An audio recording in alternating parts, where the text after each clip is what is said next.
বলছে আমরা বিশ্বনবীর গলা থেকে নাভি পর্যন্ত এই জায়গায় শিলায়ের দাগ দেখতে পেয়েছি। সাইয়েদনা জিব্রাইল গলা থেকে নাভি পর্যন্ত কেটে কলবটা বের করে জামজামের পানি দিয়ে ধুয়ে আবার সেট করে দিলেন। এরপর সেলাই করে দিলেন। এটাকে বলে শাক্কে সাদার, সিনা চাক। কি বলে? ডাক্তারি ভাষায় বলে ওপেন হার্ট সার্জারি। নাম শোনেন নাই?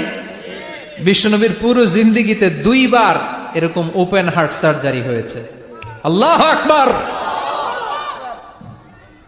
মেরাজের রাতে হাতিমে কাবা থেকে ওপেন হার্ট সার্জারি করে বিশ্বনবীকে সাইয়েদনা জিব্রাইল উড়িয়ে নিয়ে গেলেন একটা মরুর প্রান্তরে, ঘুটঘুটে অন্ধকার। সাইয়েদনা জিব্রাইল বললেন, ও নবী এই জায়গায় দোয়া করেন। বিশ্বনবী দোয়া করলেন। দোয়ার পরে জিব্রাইলকে বললেন, ও জিব্রাইল কোন জায়গায় রেখে দোয়া করতে বললা? জায়গাটা তো চিনলাম না। সাইয়েদনা জিব্রাইল বলে, নবী গো, কিছুদিন পরে আপনার এলাকা থেকে আপনি বিতাড়িত হবেন। আপনার এলাকা থেকে বিতাড়িত হয়ে যেই জায়গায় আপনি হিজরত করতে যাবেন, এই জায়গাটা হলো ওই জায়গা, হিজরতের জায়গা। জায়গাটার নাম হলো ইয়াসরিব। ইয়াসরিব মদিনার পূর্ব নাম হচ্ছে ইয়াসরিব। আবার সেখান থেকে বিশ্বনবীকে তুলে এক পাহাড়ের উপরে নেওয়া হলো। এগুলো মেরাজের রাতের ঘটনা। ওই পাহাড়ে নামিয়ে বলা হলো, ও নবী আপনি দোয়া করেন। তার মানে প্রথম স্টেশন মদিনা ইয়াসরিবে, দ্বিতীয় স্টেশন পাহাড়ের উপরে। ব্রেক নিচ্ছেন। ব্রেক নিয়ে নিয়ে বড় জার্নির জন্য বিশ্বনবীকে তৈরি করছে কে? কারণ একটু পরে এমন জোরে টান দিবে 7 আকাশ ভেদ করে আল্লাহর আরশে চলে যেতে হবে। চিল্লা এখন ঠিক কিনা? পাহাড়ের উপরে নামিয়ে বললেন, ও নবী দোয়া করেন। বিশ্বনবী পাহাড়ের উপর দোয়া করলেন। এবার বললেন, ও জিব্রাইল আইয়ু জাবালিন হাদা? অন্ধকার, ঘুটঘুটে অন্ধকার, কিছু দেখি না, এটা আবার কোন পাহাড়? সাইয়েদনা জিব্রাইল বললেন, ও নবী এই পাহাড়টা হলো জাবালু মুসা, আপনার ভাই মুসার পাহাড়। এটা হলো তুর পাহাড়। তুর পাহাড়ের চূড়ায় এসেছেন। সেখান থেকে আরেক ব্রেক দিয়ে বিশ্বনবীকে মসজিদুল আকসাতে নেওয়া হয়েছে। যে মসজিদুল আকসা ফিলিস্তিনের ভূখণ্ডে অবস্থিত, যে মসজিদে 1 রাকাত সালাত আদায় করলে 500 রাকাতের সওয়াব আমল নামায় ঢুকিয়ে দিবে কে? আবার এই ফিলিস্তিন বিলাদুস শাম, এই শাম দেশ যেন তেন জায়গা নয়। 2টা বর্ণনায় পাওয়া যায় কিয়ামতের ময়দানটা হবে আরাফাতের ময়দানে। আবার আরেকটা বর্ণনায় পাওয়া যায় কিয়ামতের ময়দানটা হবে সিরিয়া, ফিলিস্তিন, এই শামের ভূখণ্ডের ময়দানে। পড়েন সুবহানাল্লাহ। সাইয়েদনা ঈসা আলাইহিস সালাম দাজ্জালকে হত্যা করার জন্য বাংলাদেশে নামবে না।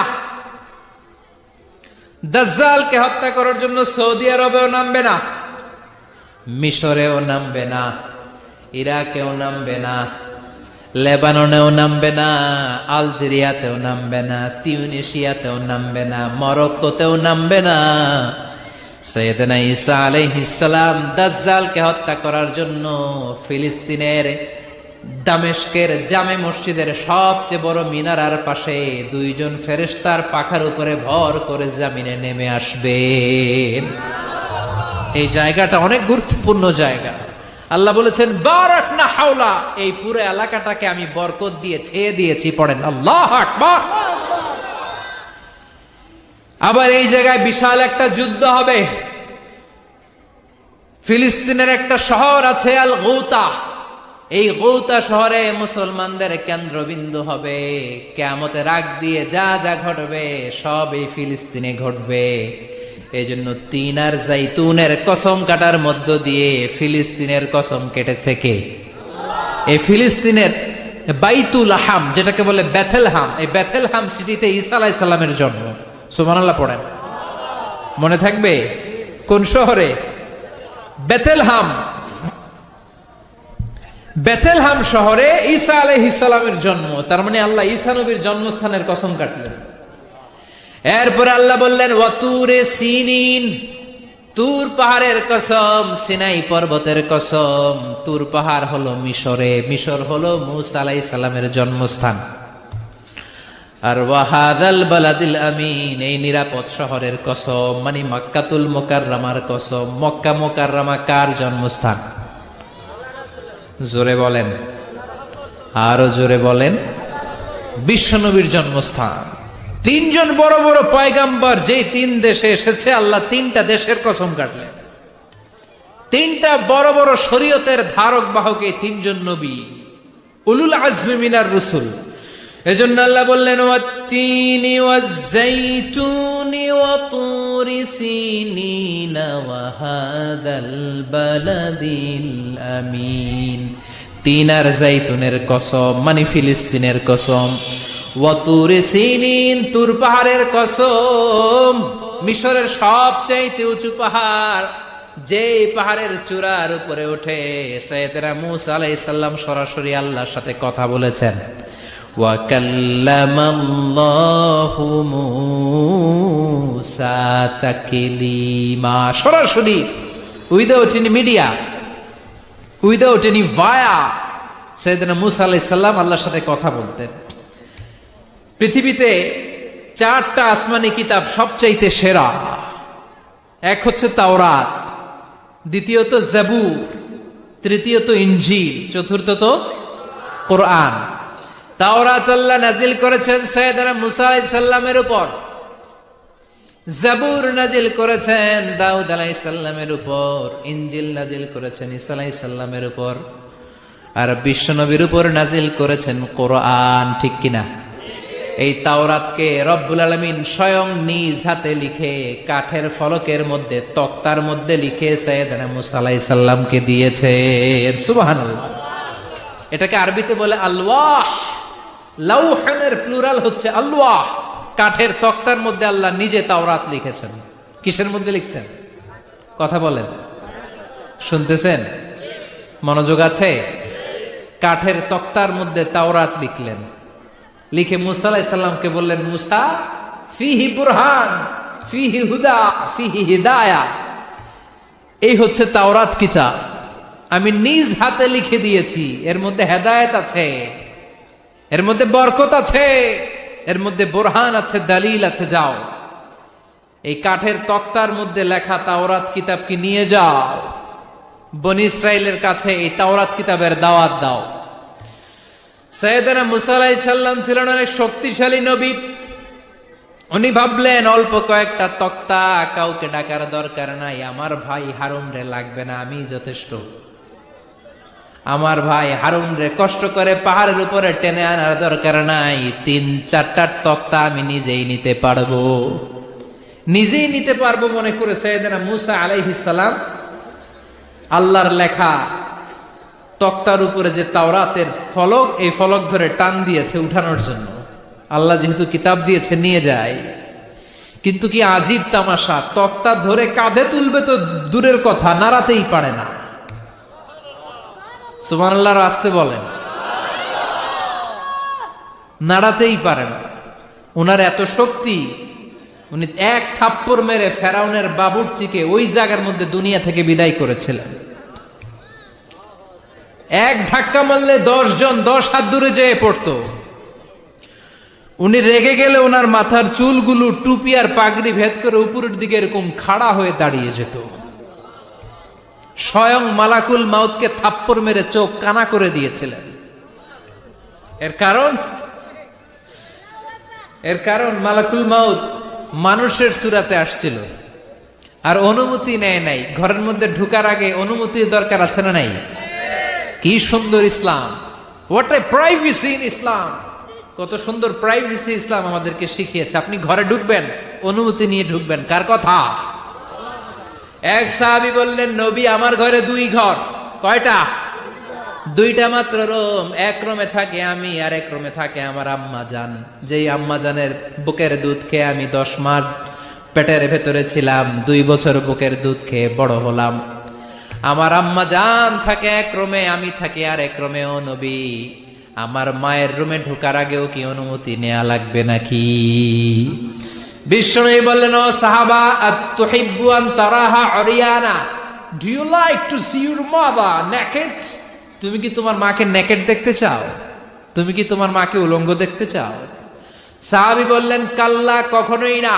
বিশ্বনবী বললেন, ইদান তাস্তাআদিন, তোমার মাকে যদি উলঙ্গ দেখতে না চাও তাহলে অবশ্যই অবশ্যই অবশ্যই তোমার মায়ের ঘরে ঢোকার আগে অনুমতি নিয়ে ঢুকবা। সুবহানাল্লাহ। মায়ের ঘরে ঢোকার আগে অনুমতি নিতে হবে। তাহলে ভাইয়ের ঘরে, বোনের ঘরে, ভাবির ঘরে হ্যাঁ ঢুকাই যাবে না। ভাবির ঘরে ঢোকা যাবে? কারো ঘরে ঢোকার আগে অনুমতি নিতে হবে। এটাকে বলে প্রাইভেসি। ইসলামী প্রাইভেসিকে গুরুত্ব দেয়। কারণ আপনি হয়তো এমন একটা সময় চলে যাবেন ঘরের ভিতরে, ঘরের ভেতরে আপনার আম্মা ওই সময় হয়তো হালকা পোশাক পরে, সিম্পল কোনো কাপড় পরে শুয়ে আছে, ঠিক কিনা? ওই পোশাকে সে আপনার সামনে আসতে চায় না। আপনি যখন নক করবেন, আপনি যখন সালাম দিবেন, পারমিশন চাইবেন, সে হয়তো ওনাকে ঢেকে চাদর পরে সুন্দর করে জামাটা পরে তারপরে আপনার সামনে আসবে। চিল্লায় বলেন ঠিক কিনা? এজন্য অনুমতি নিয়ে ঢুকা ফরজ। কারো ঘরে যখন যাবেন আগে সালাম দিবেন, 3 বার সালাম দিবেন। 3 বার সালাম দেওয়ার পরে যদি উত্তর না পাওয়া যায় চলে যাবেন। কার কথা মানতে রাজি আছেন তো? এগুলো মানি না, এই জন্যই ঘরে অশান্তি, ফ্যামিলিতে অশান্তি, চোখের হেফাজত নাই, নজরের হেফাজত নাই। এই নজরের লাগাম যদি টেনে ধরতে পারেন, ফ্যামিলির 50% সমস্যা এমনিই চলে যাবে। চিল্লা এখন ঠিক কিনা? সাইয়েদনা মুসা আলাইহিস সালামের কাছে মালাকুল মাউত, মৃত্যুর ফেরেশতা, মানুষের সূরাতে এসেছিল, অনুমতি নেয় নাই, হুট করে ঘরে ঢুকছে। ঢুইকা কয় আনা মালাকুল মাউত, আমি মৃত্যুর ফেরেশতা, জিইতু আন আকবাদা রূহাক, আপনার রূহ কবজ করতে আসছি। মুসা আলাইহিস সালাম দেখতেছে একজন সলিমুদ্দি। মুসা নবী দেখে কি, আর সলিমুদ্দি কয় কি, আমি মালাকুল মাউত। ভেজাল আছে না নাই? সাইয়েদনা মুসা আলাইহিস সালাম দেখে দিব্যি সাধারণ মানুষ, আর সে বলে আমি তোমার রূহ কবজ করতে এসেছি। মুসা আলাইহিস সালাম রেগে গেলেন। অনেক মেজাজওয়ালা নবী ছিলেন। রাগের চোটে এক থাপ্পড় দিলেন। থাপ্পড় খেয়ে মালাকুল মাউতের এক চোখ নাই।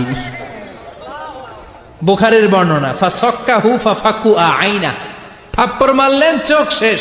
মালাকুল মাউত বাঁচার জন্য দিলেন দৌড়। এক দৌড়ে আল্লাহর আদেশে আল্লাহর আরশে চলে গেলেন। যে বলে মাবুদ এমন নবীর কাছে পাঠিয়েছেন, আরসালতানি ইলা আবদিন লা ইউরিদুল মাউত, এমন বান্দার কাছে পাঠিয়েছে ওই বান্দা মরতে চায় না, খালি মারতে চায়। কি করতে চায়? মরতে চায় না, মারতে চায়। দেখেন কি করছে আল্লাহ। বললেন ও মালাকুল মাউত, ভুল করছো, সালাম দাও নাই, অনুমতি নাও নাই, মানুষের সূরাতে গেছো, আর নবীও সাধারণ নবী না, মেজাজওয়ালা নবী, ঠিক কি না? চিন্তা করে লাভ নাই, আমি কথা বলবো। সাইয়েদনা মুসাকে আল্লাহ ডেকে বললেন, ও মুসা, তুমি নাকি মরতে চাও না, খালি মারতে চাও। সাইয়েদনা মুসা বলেন, না মাবুদ, আমি তো চিনি নাই, এটা যে মালাকুল মাউত আমি তো চিনি নাই, চিনলে তো তার গায়ে আমি হাত তোলার সাহস করতাম না।